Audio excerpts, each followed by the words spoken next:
नमस्कार दोस्तों, RM school of competition में आपका स्वागत है।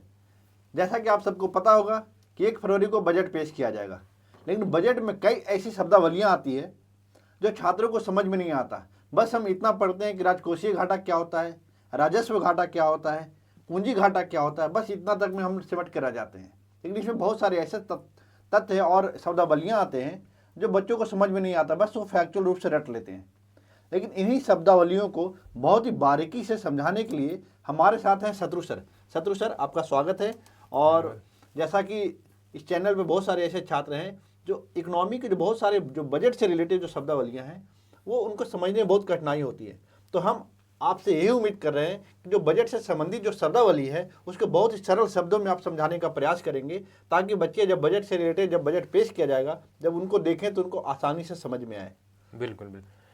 तो इस सेशन में हमारी तरफ से पूरी कोशिश की जाएगी कि बजट से रिलेटेड और इकॉनमी से रिलेटेड जितने भी टर्म्स हैं और जितने भी कीवर्ड्स हैं वो आपको आसानी से समझ में आ जाए, ताकि आने वाले एग्ज़ाम्स में आपको किसी भी प्रश्न को हल करने में कोई समस्या का सामना ना करना पड़े। साथ ही साथ एक अच्छा कॉन्सेप्ट बिल्ड हो, क्योंकि जो बजट होता है वो पूरे साल के लिए होता है और वर्ष पर्यंत जितने भी एग्ज़ाम होंगे, वर्ष भर में जितने भी एग्ज़ाम होंगे, वो इस बजट से रिलेटेड इकॉनमी में क्वेश्चन बनेगा ही बनेगा। तो इस चीज़ को ध्यान में रखते हुए आप इस वीडियो को पूरा देखें और आपको बहुत सारी नई चीज़ें जानने को मिलेगी और एक अच्छा कॉन्सेप्ट बिल्ड होगा। हाँ सर, तो एक चीज़ तो सबसे पहले बता दीजिए, बच्चों में अक्सर ये होता है कन्फ्यूजन कि इकोनॉमी सर्वे क्या होता है, बजट क्या होता है, ये दोनों अलग कैसे एक दूसरे से। तो देखिए, ये क्वेश्चन वाकई जानना चाहिए कि बजट जो है, सबसे पहले ये जान लेते हैं कि बजट जो है वो आने वाले वर्ष का जो है वो एक विवरण होता है कि सरकार कौन सी योजना चलाएगी, कहाँ पे कितने पैसे खर्च करेगी, किस डिपार्टमेंट के लिए कितना एलोकेशन होगा। तो ये बजट के थ्रू हम लोग जानते हैं। लेकिन जो आर्थिक सर्वेक्षण होता है उसमें क्या है कि पिछले वर्ष में कितना खर्च हुआ है, कितना आउटकम निकल के आया है, किस योजना के थ्रू कितना रोजगार सृजन हुआ है, देश की जीडीपी क्या रही है, जीवीए क्या रहा है। इन तमाम तरह की घटनाओं के बारे में, इन तमाम तरह के आंकड़ों के बारे में हमें आर्थिक सर्वेक्षण से पता चलता है। और आर्थिक सर्वेक्षण जैसा कि पता ही है कि बजट के जस्ट एक दिन पहले रिलीज होता है। तो ये चीज़ है। तो एक सरल शब्दों में अगर इसे कहें कि इकोनॉमी सर्वे वो है, अगर आप छात्र हैं तो 1 महीने जो शुरू के पैसे आ जाते हैं, जब महीना स्टार्ट होता है घर से पैसे आ जाते हैं, तो 1 महीने उस पैसे का 1 महीने में आप किस प्रकार खर्च करेंगे, वो उसका एक तरह से खाका है। और हाँ, ये बजट में और दूसरा ये कहें कि अगर इकोनॉमी सर्वे की बात करें तो जो आप पिछले महीने जो आपने खर्च किया है, उस जो खर्च किया है आपने, वो किस तरह से उसका आउटकम आया है, उसकी जानकारी देता है। बिल्कुल। आप इस तरह से हम कर सकते हैं। हाँ हाँ, कर सकते तो हैं। सर अब ये बता दीजिए, बजट की बात हम करने वाले हैं, तो बजट सबसे पहले कब पेश किया गया था, किसके द्वारा पेश किया गया था, और बजट से क्या तात्पर्य है।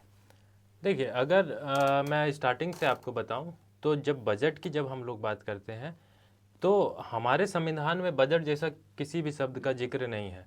तो हमारे संविधान में जिस शब्द का उल्लेख है उसे वार्षिक वित्तीय विवरण कहते हैं। ठीक है, जिसे संविधान के अनुच्छेद 112 के अंतर्गत उल्लेख किया गया। दूसरा जो शब्द आपने बोला वो बजट। तो बजट जो है वो फ्रेंच भाषा का एक शब्द है जिसका शाब्दिक अर्थ होता है चमड़े का थैला। तो होता ये था कि जैसे आज हम लोग के पास इतने अच्छे अच्छे सूटकेस हैं, ब्रीफकेस हैं, कैरी बैग्स हैं, लेकिन पहले के ज़माने में अगर जाएं तो इस टाइप के बैग्स नहीं हुआ करते थे।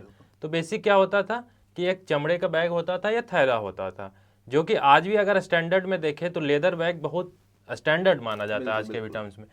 तो उस समय क्या होता था कि जो फिनांस मिनिस्टर या जो बजट पेश कर रहा हो वो जिस बैग को कैरी करता था तो उसमें बहुत सारे कागजात होते थे जो फिनांस से रिलेटेड होते थे, जिसमें डेटा होता था, योजनाओं से संबंधित आंकड़े होते थे, योजनाओं से संबंधित विवरण होता था।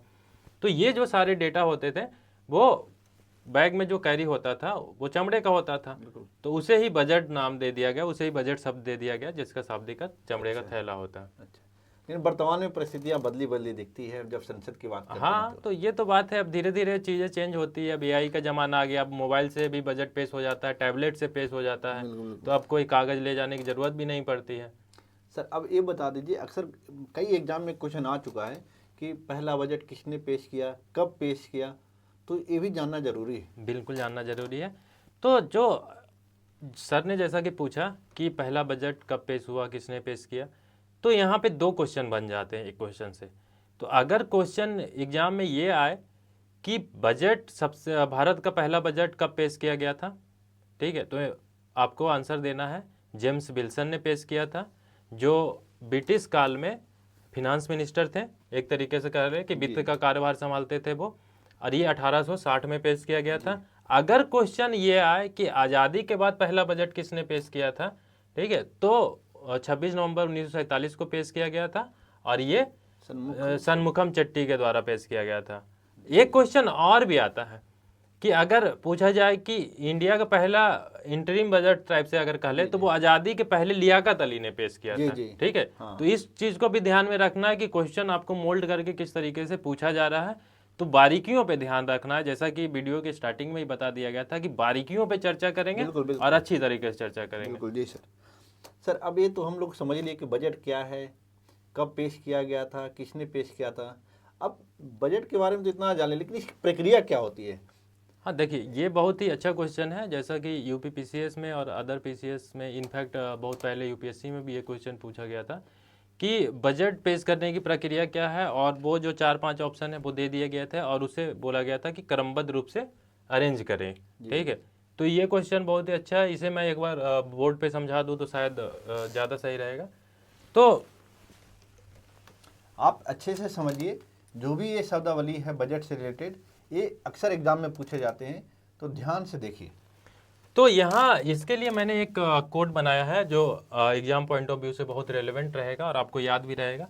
और ये जो क्वेश्चन सर ने किया है, ये क्वेश्चन मेंस में बहुत ज़्यादा रेलेवेंट हो जाता है कि जब आप डिफरेंट टाइप्स ऑफ बजट के बारे में लिखते हैं, बजट की प्रक्रियाओं के बारे में लिखते हैं, तो उसमें ये सारे पॉइंट्स का जिक्र करेंगे तो आपका आंसर बहुत ही सुंदर बन जाएगा। तो इससे जो मैंने इसके लिए जो मैंने कोड बनाया है उसका है BCDVL, ठीक है। अभी जान लेते हैं, 5 वर्ड का है ये, आपको अच्छे से याद रहेगा, मतलब 5 अक्षर का है, 5 लेटर का है, तो आपको अच्छे से याद रहेगा। तो सबसे पहले बी से स्टार्ट होता है, ठीक है। तो इसमें क्या होगा कि बजट जो है वो पटल पे रखा जाएगा। कहाँ रखा जाएगा? सभा पटल पे, मतलब कि संसद के पटल के रखा जाएगा, ठीक है। अब जैसे इसे इस तरीके से समझते हैं कि आप 4-5 लोग ग्रुप में बैठे हैं, किसी भी टॉपिक पे या किसी भी प्लानिंग पे आपको चर्चा करनी है, तो आप ग्रुप में बैठे हैं, वहाँ पे आपने पॉइंट को रख दिया कि हाँ ये हमारा है, मतलब हम XYZ जगह पे जा रहे हैं हॉलीडे मनाने के लिए, तो इतने इतने खर्चे आएंगे। तो सब उस पर चर्चा करेगा कि नहीं, ये चीज़ें हमारी बजट से बाहर जा रही है, ये बजट के अंदर में है। अगर बजट के अंदर में तो कहाँ कितनी खर्च करनी चाहिए जो कि रेलेवेंट होगा, कहाँ ट्रांसपोर्टेशन पे कितने खर्च करना चाहिए, खाने पे कितने खर्च करना चाहिए, घूमने पे कितना खर्च करना चाहिए, स्टेइंग के लिए अगर होटल ले रहे हो आप तो कितना खर्च करना चाहिए। तो ये जो वित्त मंत्री के द्वारा बजट रखा जाता है सभा के पटल पे तैयार करके, तो उस पर फिर चर्चा होती है कि हाँ आप सही खर्च कर रहे हो कि नहीं कर रहे हो। तो ये एक हेल्दी डिस्कशन होता है। तो पहले बी फॉर क्या हो गया कि बजट जो है वो सभा पे रखा गया, ठीक है। अब इस पे क्या होता है कि कॉमन डिस्कशन होता है, तो सी फॉर कॉमन डिस्कशन होता है, ठीक है। तो ये लिख सकते हैं कि आम चर्चा होती है, ठीक है, कॉमन डिस्कशन होता है। उसके बाद आ जाते हैं डी पे, ठीक है। तो डी जो है वो आपका हो जाता है डिमांड फॉर ग्रांट्स, ठीक है। डिमांड फॉर ग्रांट्स हो जाता है। कहने का मतलब ये है कि फिर से आप थोड़ा सा पीछे चलिए कि जैसे मैंने बोला कि 5 लोग हैं, तो अब डिमांड फॉर ग्रांट्स मतलब कि कौन कितना कितना कंट्रीब्यूट कर रहा है, किसमें कितना जा रहा है। तो हर डिपार्टमेंट के लिए, हर विभाग के लिए सरकार के द्वारा जो पैसे दिए गए हैं, ठीक है, उस पर चर्चा हो रही है। तो ग्रांट्स मिल पाएगा नहीं मिल पाएगा, पहली चीज़ तो ये होती है। दूसरा चीज़ ये होता है, इसका जो मेन एस्पेक्ट है वो ये है कि जैसे बजट 1 फरवरी को पेश हुआ, ठीक है। पहले बजट आप याद करो कि पहले बजट जो है वो 28 फरवरी को पेश हुआ होता था। अब क्या है कि हमारा जो फिनांशियल ईयर है वो 1 अप्रैल से चलता है। तो 28 फरवरी को पहले बजट पेश होता था, फिर उस पर ये सारे प्रोसीजर होते थे, फिर उसके बाद जब लास्ट में प्रेसिडेंट का साइन हो जाता था तो बजट पास हो जाता था, फिर सरकार के पास पैसे पहुंचते थे। तो ये प्रक्रिया लंबी होती थी। तो इस कारण क्या होता था कि सरकार को अगर मई तक मालूम चला कि बजट ही नहीं पूरी तरीके से स्वीकृत हो पाया, तो सरकार के पास पैसे तो है नहीं, तो सरकार खर्च कहाँ से करेगी उतने दिन तक। तो इसलिए होता है डिमांड फॉर ग्रांट्स, कि कुछ ग्रांट्स जो है वो अर्जेंट चाहिए होता है कि नहीं इसके बिना काम नहीं चलेगा। तो अभी चूंकि इसी टाइम को रिड्यूस करने के लिए क्या किया गया है कि बजट को 28 से 1 फरवरी कर दिया गया है कि हमारा फिनांशियल ईयर 1 अप्रैल से स्टार्ट होता है, तो हाँ सारे बजट की प्रक्रियाएं पूरी हो जाए, सरकार के पास पैसे आ जाए। लेकिन फिर भी क्या है कि डिमांड फॉर ग्रांट्स रखा जाता है कि कोई भी डिपार्टमेंट को, ठीक है, डिपार्टमेंट को खर्च करने के लिए क्या करने के लिए, खर्च करने के लिए पैसे चाहिए होता है, ठीक है। और अगर 1 अप्रैल तक मान लेते हैं किसी भी कारणवश बजट नहीं पेश हो पाया, तो वो पैसे कहाँ से आएंगे, सरकार के पास तो पैसे हैं नहीं 1 अप्रैल से। तो इसी के लिए डिमांड फॉर ग्रांट्स किया जाता है कि नहीं कुछ पैसे हमें चाहिए, तो इसे इस तरीके से समझना है, ठीक है। उसके बाद क्या हो जाता है, ठीक है, ग्रांट्स हो गया, डिमांड फॉर ग्रांट्स कुछ समय के लिए, 1-1.5 महीने के लिए, 20 दिन के लिए, 25 दिन के लिए। उसके बाद अब नेक्स्ट स्टेप पे आते हैं, वोट एंड अकाउंट होता है, ठीक है। वोट एंड अकाउंट में क्या होता है कि सभी लोग वोट करते हैं, जितने संसद के सदस्य हैं वो वोट करेंगे, ठीक है, कि हाँ इस पे कटौती की जानी चाहिए या नहीं की जानी चाहिए। इसमें विपक्ष का रोल आ जाता है, वो अपने कुछ सुझाव रखते हैं कि नहीं, एक मान लेते हैं कि रेलवे मिनिस्ट्री में या रेलवे मंत्रालय में ज़्यादा एलोकेशन हो गया, इसे थोड़ा सा कम करिए, सामाजिक क्षेत्र पे एलोकेशन बढ़ाइए, शिक्षा पे बढ़ाइए, ठीक है, या फिर डिफेंस पे कम हो रहा है डिफेंस पे करिए। तो वो उस पर वोट करते हैं, ठीक है, कि हाँ चलो अब सब कुछ सही है, वोट कर देते हैं बजट। अब लास्ट में क्या होगा, जब यहाँ पे वोटिंग हो गई उसके बाद लास्ट राउंड में हम लोग गए, तो लास्ट में क्या होगा कि दोनों सदन से, राज्यसभा और लोकसभा से पास हो जाता है। जो जैसा कि आपको पता होगा कि राज्यसभा का बहुत ज़्यादा रोल नहीं होता है इसमें, लेकिन फिर भी वहाँ से पास कराना होता है। वहाँ से पास हो जाने के बाद ये राष्ट्रपति के पास साइन के लिए जाता है, राष्ट्रपति साइन कर देते हैं, तो फिर बजट पास हो जाता है। आई होप आपको चीज़ें क्लियर हो गई होगी। तो आपने बहुत अच्छे से समझा होगा कि बजट के संसद में पारित करने की प्रक्रिया क्या होती है और किस तरह से बजट को पारित किया जाता है, उसमें कौन कौन सी समस्याओं को, एक तरह से जो सरकार होती है वो बजट पेश करती है लोकसभा में, और लोकसभा में जो वोटर अकाउंट जो होता है जिसमें वोटिंग होता है, जो विपक्षी पार्टियां भी उस पर वोट करती है, उसमें सर ने बोला कि उस पर वोट होता है कि कितना एलोकेशन होना चाहिए, क्या उसमें कोई कटौती होना चाहिए या नहीं होना चाहिए, उस पर एक वोट होता है। तो ये इस तरह से आपने पारित होने की प्रक्रिया आपने समझ लिया कि बजट को कैसे पारित किया जाता है। सर आपने एक बात की थी वोट ऑन अकाउंट, इस सर वोट ऑन अकाउंट को अगर आप और विस्तार से अगर समझा पाएँ तो ये बच्चों के लिए और ज़्यादा अच्छा होगा। अब आप देखो, अब जैसा कि मैंने बोला कि 5 लोग हैं, ठीक है, कि आपने ट्रिप प्लान कर रहे हो, उसमें ये हो गया कि 5 लोगों में 3 को लगा या फिर ये लगा, कुछ लोग ऑब्जेक्शन कर रहे हैं कि नहीं खर्चे बहुत ज़्यादा हो रहे हैं, हम जो है वो प्राइवेट कैब की जगह पे हम ट्रेन से चले जाएं तो पैसे बच सकते हैं, ठीक है। तो जैसा कि मैंने बोला कि डिफरेंट एलोकेशन है, ट्रांसपोर्टेशन है, उसमें स्टेइंग है, उसमें खाने पीने का खर्च है। तो ट्रांसपोर्टेशन वाले एलोकेशन में सबने मतलब 2-3 लोग उसमें सहमत है नहीं है, तो आपने बोला कि चलो वोट कर लेते हैं। इसे साधारण शब्दों में समझने के लिए, इसे एकदम डायरेक्ट कोरिलेट नहीं करना है, समझने के लिए है।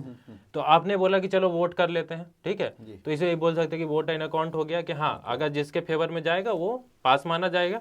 तो ट्रांसपोर्टेशन में अपने वोट करवा लिया कि भाई ट्रेन से चलना है या फिर कैब से चलना है, प्राइवेट कैब से चलना है। तो वोट एंड अकाउंट वोट करवा लिया, तो अगर 3, जाहिर सी बात है 5 लोग हैं तो 3-2 का ही फेवर आएगा, बहुमत के लिए 3 ही आएगा, टाई तो होगा नहीं इसमें।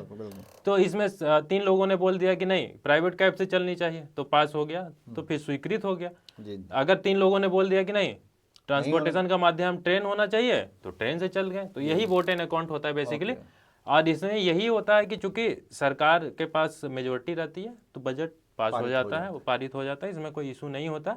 लेकिन हाँ ये हेल्दी डिस्कशन होता है, ये हेल्दी चीज़ें हैं जो कि होनी चाहिए, डेमोक्रेसी में जरूरी। बिल्कुल बिल्कुल। सर एक चीज अक्सर सुनने को मिलता है कि एक कभी कभी सुनते हैं कि बजट तो हर बार आ रहा है, कभी कभी अंतरिम बजट इंटरिम बजट के बारे में नाम आता है। हाँ। तो ये दोनों में अंतर क्या है? देखिए मैं बता दूं, जैसे बजट जो होता है, मैंने स्टार्टिंग में बताया कि आने वाले पूरे वर्ष का वित्तीय विवरण होता है। जी, जी। ठीक है। इसके बाद मैंने एक चीज़ ये भी बताया कि 1 अप्रैल को हमारा फिनेंशियल ईयर स्टार्ट जी, होता है। जी, जी। ठीक है। आप जनरली देखते हैं कि हमारे यहाँ जो जनरल इलेक्शन है, मतलब सेंट्रल गवर्नमेंट का जो इलेक्शन होता है, सेंट्रल का जो इलेक्शन होता है, जो हर 5 साल में होता है, वो फरवरी से स्टार्ट हो जाता है। ऑलमोस्ट फरवरी या मार्च से स्टार्ट हो जाता है। और वो अब चूँकि मई में नए सरकार का शपथ ग्रहण होता है, जी, तो मई से पहले सरकार, मतलब कि ये जो इलेक्शन की प्रक्रिया है वो पूरी हो जाती है। जी। अब चूंकि फिनेंशियल ईयर 1 अप्रैल से चल रहा है, सरकार जो है वो नया शपथ लेंगी, वो मई में लेगी। जी, जी। ठीक है।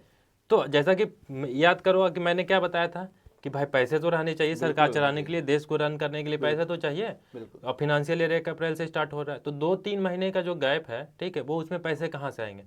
तो सरकार क्या करती है कि एंट्रीम बजट पेश करती है। दैट मीन्स कि साधारण शब्दों में समझना है तो इलेक्शन, सेंट्रल इलेक्शन ईयर में जो बजट पेश किया जाता है, जैसा कि अभी 2024 में नई सरकार का गठन हुआ, तो 2024 में आपने देखा होगा कि एंट्रीम बजट आया था। तो एंट्रीम बजट में भी सारी चीज़ें एक फुल बजट की तरह ही होता है। बस ये होता है कि ये एक छोटे समय के लिए होता है, 2-3 महीने के लिए होता है। अगर जिस सरकार ने एंट्रीम बजट पेश किया, सपोज करो कि वो सरकार सत्ता में नहीं आई, जी, जी। ठीक है, कोई और आई, तो वो चेंजेस कर देती है। बिल्कुल, बिल्कुल। और नहीं, अगर फिर से, जैसे कि इस बार क्या हुआ कि फिर से बीजेपी की सत्ता आई, एनडीए गवर्नमेंट बना सेंटर में, तो उसने वही बजट को कैरी फॉरवर्ड हम यह रखा। कह सकते हैं कि जिस वर्ष में चुनाव होने वाला होता है उस समय, जैसा कि आप सबको पता है कि 1 फरवरी को बजट पेश किया जाता है। अगर 1 तारीख को ही अगर 5 वर्ष का जिस वर्ष चुनाव होना है, अगर उसी समय पूरे साल का अगर बजट पेश कर दिया जाएगा और सपोज इलेक्शन के बाद नई सरकार आ जाती है, तो वो सरकार नई योजनाओं को कैसे करेगी? क्योंकि सपोज आप ये मान लो कि आपने कोई प्लान बनाया कि 1 साल हमें इस तरह से खर्चा करना है, लेकिन आपका चुनाव होता नहीं है, दूसरे पार्टी का चुनाव होता है, उसका प्लान कुछ और है कि कौन सा स्कीम लेके आएंगे, तो उसमें कैसे बदलाव करेंगे? इसीलिए इस बीच में इंटरिम बजट जब पेश किया जाता है और चुनाव होने तक का एक खर्चा दिया जाता है। जब चुनाव हो जाता है उसके बाद एक फुल बजट आता है, जैसे कि इस बार भी आया है 25 में। हाँ बिल्कुल ठीक है। तो इस तो तरह से समझना। हाँ, और एंट्रीम बजट के साथ साथ फिर जब सरकार बन जाती है तो एक फुल एक full बजट budget, वही। पेश किया जाता है, या फिर जो सरकार सत्ता में आ गई फिर उसको क्वारी फॉरवर्ड कर देती है उसी बजट को। जी, जी, जी। जैसा कि इस बार हुआ था। सर आप देखते हैं अक्सर कि कई एग्जाम में हर बार, चाहे यूपीएससी हो, चाहे स्टेट पीसीएस हो, इवन एसएससी जैसे एग्जाम में भी ये पूछ दिया जाता है कि राजकोषीय घाटा क्या है, राजस्व घाटा क्या है, पूंजी घाटा क्या है। बजट का मतलब तो ये समझ में आता है कि हमारा कितना आ रहा है, कितना खर्च हो रहा है, लेकिन ये राजस्व घाटा और पूंजी घाटा में क्या अंतर है, पहले ये बता दीजिए, फिर उसके बाद हम बढ़ेंगे राजकोषीय घाटा और प्राथमिक घाटा, ये सब क्या होता है, इसके बारे में जाएंगे। तो पहला शब्द है आपका कि राजकोषीय घाटा क्या होता है। क्या जी कि सर, राजकोषीय पहले राजस्व। उसके पहले हमें बता दें कि राजस्व घाटा क्या होता है, पूंजी घाटा क्या होता है।